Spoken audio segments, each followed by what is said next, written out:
Hello and welcome to the Sunbirdcrochet podcast. My name is Claudia and I'm coming to you from Germany.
Today I have for you one finished object and one work in progress and 2 or 3 incoming things. Again, this is another episode with not too many new things, just a few. I haven't done too much because I've been away. I've been to Minster again, which is a city an hour and 15 minutes drive away from where I live and where I really enjoy spending a weekend, or in this case, just 2 nights in the middle of a week. I took some leave off and some days off, and yeah, I just enjoyed a bit of me time. And afterwards we drove to some relatives and we visited them. They are about the same distance away from Minster, and yeah, we visited another place, but more about this at the end of this podcast, if you are up to it. So let's start with finished objects.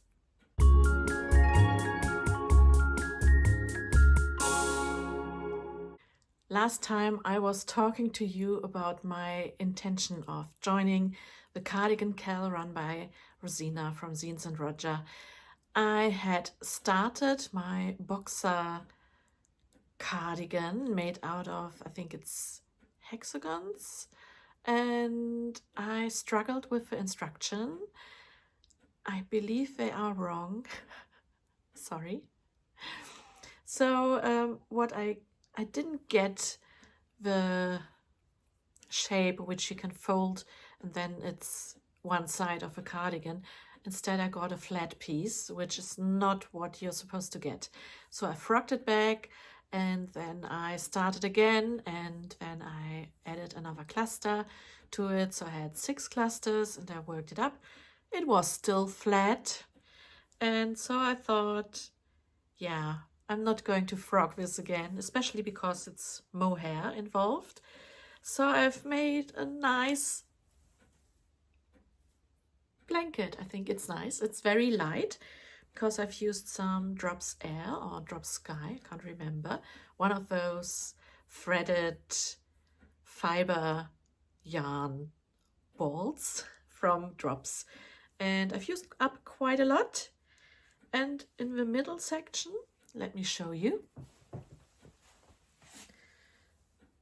In the middle section, I've also used some mohair from Marie-Louise. So it's like a bit of a greenish turquoise middle. And then it's going into light blue. I've still had some Lana Grossa mohair, which I joined together with the air or the light wool. And then I finished with a light beige or off-white border.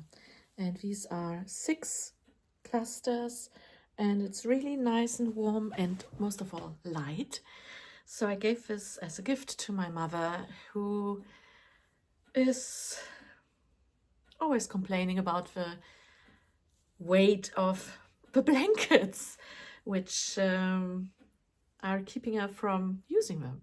So this is a very light blanket, and I believe she will be using it, giving it lots of love. Still got to weave in the last 2 ends, but otherwise this is a finished object. And I kept the colors tame.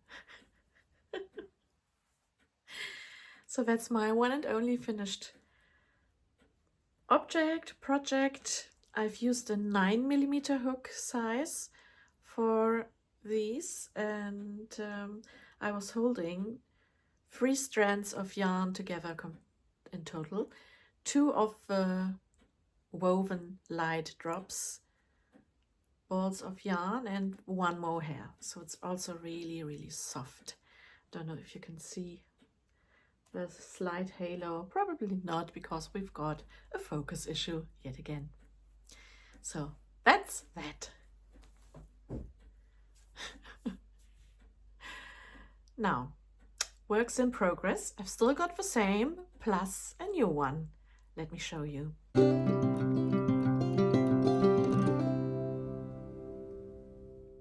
This is the Take 2 shawl by Sweet Crochet Dreams, a South African crochet designer. And this is what the finished shawl will look like. Triangular, or no, it's not a triangular shape. It's a asymmetrical shape, and you're starting with the tip here, and then you're increasing your stitch count. I'm just at the beginning of this. Let me show you how it looks like. I've got it right here. This is where I am at the moment. Not too much. I'm using a 3mm hook size. You need, I believe, 3 hook sizes for the whole shawl. Let me just check again. This is a paid for pattern, by the way, and I've got this as a gift. The pattern is written for 4-ply sport weight sock weight yarn, and you need a 3mm crochet hook, a 3.5mm crochet hook, and a 4.5mm crochet hook, because of the different textures you're making here, and all the textures have a different hook requirement, I believe. So I've just started making this little tip of a shawl, and yeah, I've got 1 ball of this color. You can see a little bit of texture beginning to show, right? This is really fun, by the way. So I've got this color, this one, which is let me think. This is Marianti yarns. So I've got this color, and I had shown it to you when it was incoming, but let me show you again. I'm combining this because I need 1, 2, 3, 4 different colors, and one of those colors I need 2 balls up from. So I have this one, I have got this one here,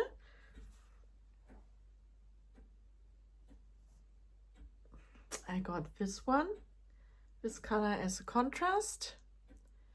It's a maroon color, and then I've also got this color, and this color I've got 2 full balls of it, and this is Live in the Long Grass, an Irish dye, indie dye. So these are my colors.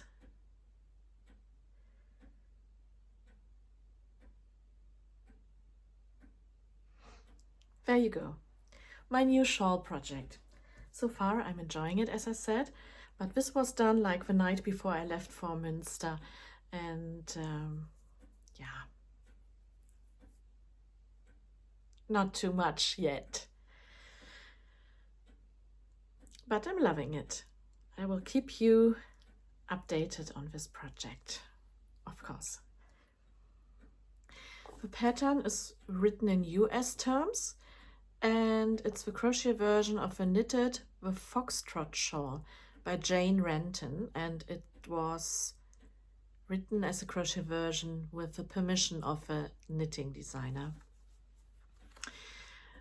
Sweet Crochet Dreams is the crochet designer, and her real name is Mariana Müller, and she has a diagram, abbreviations, written instructions, photo tutorials, charts, stitch counts after each row. You name it, this is a very well written pattern. And this is the shawl again when it's finished.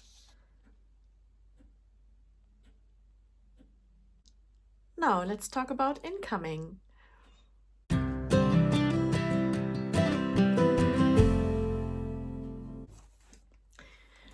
I've been to Minster, as I said, and I didn't buy anything there. Who am I? I even was walking past the yarn shop, which I visited last time, and they were very snobbish people, and they didn't have any special yarn, just the run-of-the-mill Lana Grossa long yarn selection kind of thing. And so I gave it a miss. I instead went into the historical town hall to see the peace room where the peace treaty of Westphalia was signed in 1648, if my memory is correct. I'm just digressing again, and I just wanted to tell you I didn't bring anything from Minster with me, but I visited my relatives, and there I bought lots of clothes for my job, which have nothing to do with this podcast, but yeah, and I bought, or I was given as a present, a little tiny thing for my dollhouse, but I'm going to share this at a later stage because I want to prepare the mouse house for Easter, and this will be part of it, so you just have to be patient. For now, I will show you some fabric which I've ordered, and also some yarn which I've ordered from Das Mondschaf, an indie dyer in Germany, and she is one of my most favorite indie dyers by now. So what would you like to see first, fabric or yarn? I can't hear you. I think I will show you the fabric first because it's on top. Or have I shown it to you last time already? Then you just have to bear with me and watch it again. So this is fabric which I've got from Das Nähcafé on Etsy. It's a William Morris inspired design. And I've got plans for a nice muted colored patchwork. So this is one fabric which I hope to use. And then I've got this one here. It's from freespiritfabrics.com. Free Spirit presents Morris and Company Buttermere PWWM 028 Golden Lily. I suppose that's It's the name of a fabric, and I love it. I'm loving it. I love William Morris Arts and Crafts. It's called The Spirit to Create, right here. The Spirit to Create. Did you see that? No, don't focus on me. Focus on the Spirit to Create. I hope that was clear. If not, I just have to imagine reading The Spirit to Create. So 2 already have arrived, and there's a jelly roll.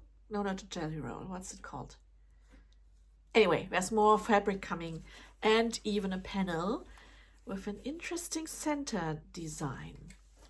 More about this later. Fabric. And now some rustling for the yarn. I've bought the Discworld Terry Pratchett Yarn Club from Das Mondschaf, and it's 3 bags of yarn. And I was debating if I would show them all to you, because this is for January, February and March.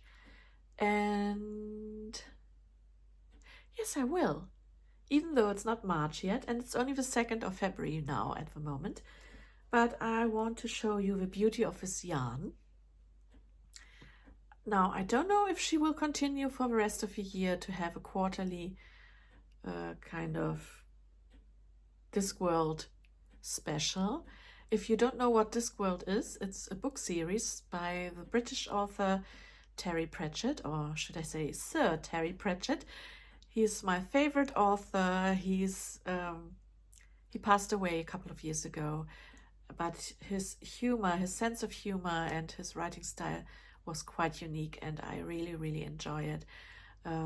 It's a magical world, but based on very human thinking, and there are dwarves and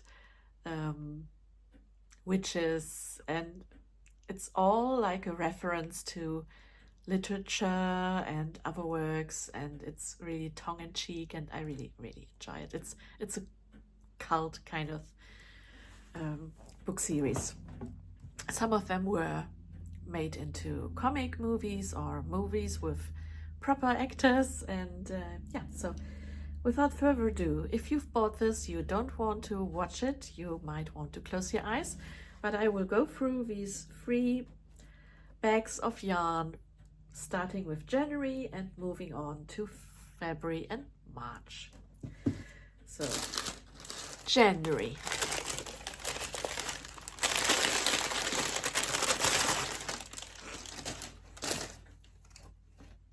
Now, one of the main characters in the Discworld series is Rincewind the Magician. He, if I can describe it correctly, he doesn't have any magic left, or at least his magic doesn't show, because he opened the big magic book with a big spell, and he released the spell, and the spell lodged itself inside Rincewind, which in turn turned him into a very useless, or even more useless, wizard.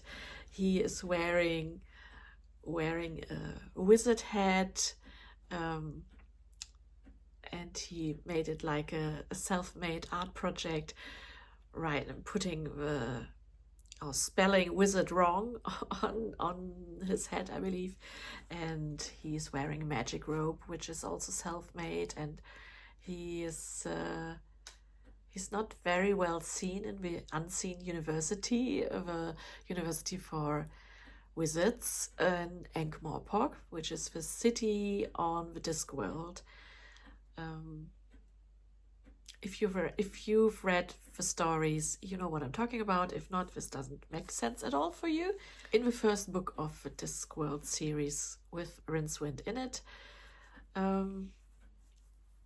there is a visitor from another place, also of the Discworld, and he's called Two Flower. I believe he has a bit of an Asian background, if you would call it Asian in the Discworld world. And he brings with him another special character. It's his luggage, and luggage is not like several suitcases, it's just one luggage. It's a huge trunk, and the trunk has teeth and feet, and it eats people, and yeah. Rincewind is the tour guide of Two Flower and his luggage, and as a thank you, at the end of the book, he receives luggage as a gift, I believe. And the January, now turning back to the yarn, the January colorway is called Luggage. So imagine a very vicious big trunk with teeth, sharp teeth, or a set of teeth like a shark's mouth when provoked, and inside you can put everything in there. It's like a bottomless piece of luggage trunk, and it can run very fast. Luggage has feet, as I said, and over the series of books in which Luggage and Rincewind are acting, there are often times of blood spill and humorous situations. So this colorway is perfect.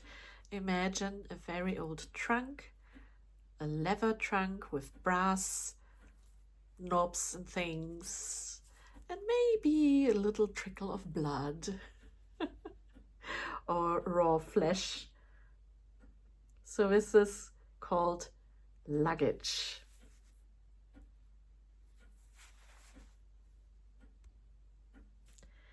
This is Luggage.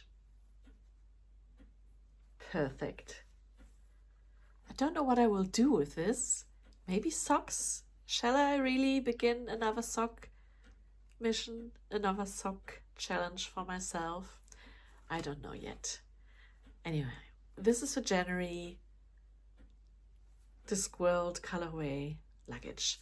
The base is called Pegasus, and it's 75% wool, merino, and 25% polyamide nylon. And it's 420 meters per 100 grams. Das Mondschaf. Highly recommend. So now, that's January. February.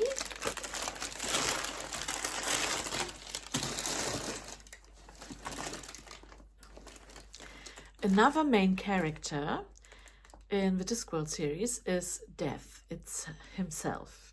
Death looks like a skeleton. He is riding a horse, a skeleton horse called, was it Blinky? And if he doesn't do that, then he's riding a Harley Davidson. He also loves cats, and he's a very gentle grandfather to Susan Stolet, who takes over his role while he has an identity crisis. Yeah. So this colorway in February is called Death, and it's another beauty. I really love it. There we go. This is called Death. It's beautiful. Yeah. Would you like to see March as well?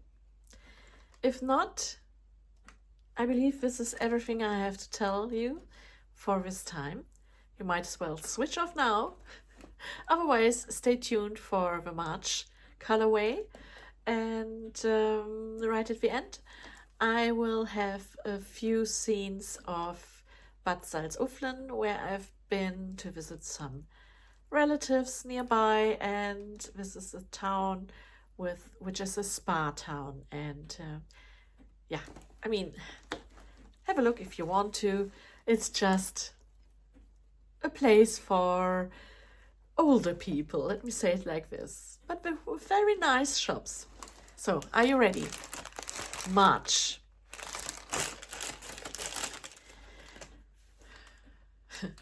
With March, We are back at the Unseen University. The university has many wizards. Many of them are very special. They have their own quirks and habits, and there's one very special wizard apart from Rincewind, and that is the Librarian.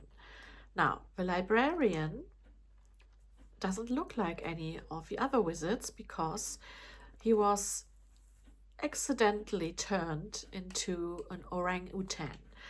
And this is perfect. He doesn't want to be turned back because for his job, he's the librarian after all. He's looking after my magic books. And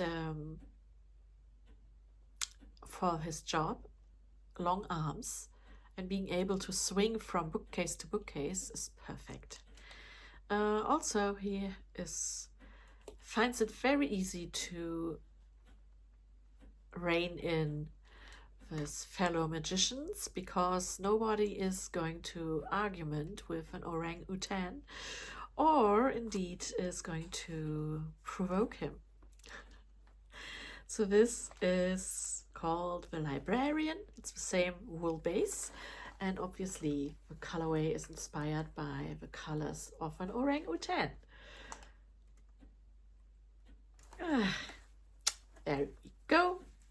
So this is an orange with a bit of speckles and lighter colors in between.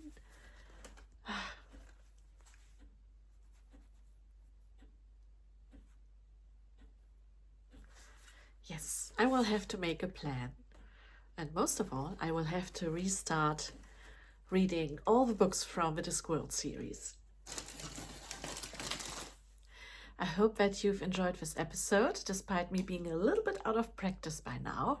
I don't know, it just takes a week away, and then the whole world seems to be different, and a week spent somewhere else feels like a month spent at home.